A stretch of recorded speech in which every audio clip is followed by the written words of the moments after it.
النهارده الجمعة، قلت ما اعمل حاجة كده عشوة على خفيف.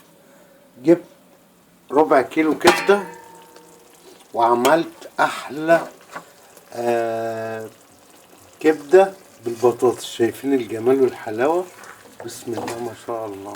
اعملوا الطريقة دي، تنفع عشاء وتنفع غدا. بسم الله ما شاء الله. اجمل طريقة لعمل كبدة بالبطاطس. بسم الله ما شاء الله. ربع كيلو كبدة، مش لازم تجيبي علشان الحاجة غالية. واحلى طبق كبدة بالبطاطس. بسم الله ما شاء الله. شايفين الجمال والريحة؟